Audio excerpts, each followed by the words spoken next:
ಕರ್ನಾಟಕ ರಾಜ್ಯ ಸರ್ಕಾರಿ ನೌಕರರ ರಾಜ್ಯ ಮಟ್ಟದ ಕ್ರೀಡಾಕೂಟ ಇದೇ ತಿಂಗಳ ಮೇ 23ನೇ ತಾರೀಕು ಬೆಂಗಳೂರಿನ ಕಂಠೀರವ ಕ್ರೀಡಾಂಗಣದಲ್ಲಿ ನಡೀತಾ ಇದೆ. ಇಡೀ ರಾಜ್ಯದಿಂದ ಸುಮಾರು 13,000 ಜನ ಕ್ರೀಡಾಪಟುಗಳು ಸರ್ಕಾರಿ ನೌಕರರು ಭಾಗವಹಿಸ್ತಾ ಇದ್ದಾರೆ.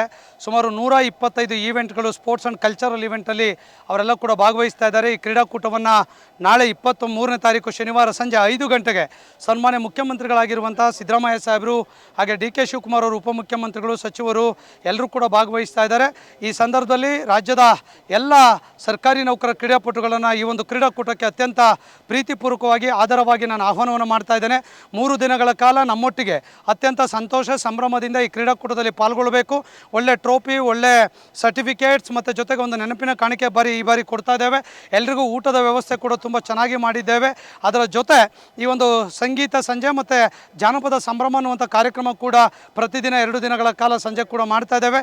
2 ದಿನ ಒತ್ತಡದಿಂದ ಹೊರಗೆ ಬಂದು ಈ ಕ್ರೀಡಾಕೂಟ ಸಾಂಸ್ಕೃತಿಕ ಸ್ಪರ್ಧೆಗಳಲ್ಲಿ ಭಾಗವಹಿಸಿ ಏನಾದರೂ ಸಮಸ್ಯೆಗಳಿದ್ದಲ್ಲಿ ನೇರವಾಗಿ ನಮ್ಮನ್ನು ಸಂಪರ್ಕ ಮಾಡಿ ನಿಮ್ಮೆಲ್ಲ ಸಮಸ್ಯೆಗಳಿಗೆ ಕೂಡ ಪರಿಹಾರವನ್ನು ಕೊಟ್ಟು ಈ ಕ್ರೀಡಾಕೂಟ ಗೆಲ್ಲುವಂಥ ರೀತಿಯಲ್ಲಿ ನಾವೆಲ್ಲ ಕೂಡ ಸಹಕಾರವನ್ನು ಕೊಡ್ತೇವೆ. ನೀವು ಕೂಡ ಅದೇ ರೀತಿಯ ಸಹಕಾರವನ್ನು ನಮಗೆ ಕೊಡಬೇಕು ಅಂತ ಹೇಳಿ ತಮ್ಮಲ್ಲಿ ವಿನಂತಿ ಮಾಡ್ಕೊಳ್ತಾ ಮತ್ತೊಮ್ಮೆ ಎಲ್ಲ ಜಿಲ್ಲಾಧ್ಯಕ್ಷರುಗಳನ್ನು, ಎಲ್ಲ ತಾಲೂಕಿನ ಅಧ್ಯಕ್ಷರುಗಳು, ಪದಾಧಿಕಾರಿಗಳು ಮತ್ತು ರಾಜ್ಯ ಸಂಘದ ಎಲ್ಲ ಪದಾಧಿಕಾರಿಗಳನ್ನು ಮತ್ತು ನಮ್ಮ ರಾಜ್ಯ ಮಟ್ಟದ ಕ್ರೀಡಾಪಟುಗಳನ್ನು ಕೂಡ ಈ ಕ್ರೀಡಾಕೂಟಕ್ಕೆ ರಾಜ್ಯದ 6 ಲಕ್ಷ ನೌಕರ ಪರವಾಗಿ ಪ್ರೀತಿಪೂರ್ವಕವಾಗಿ ಸ್ವಾಗತವನ್ನು ಬಯಸ್ತೇನೆ. ನಮಸ್ಕಾರ.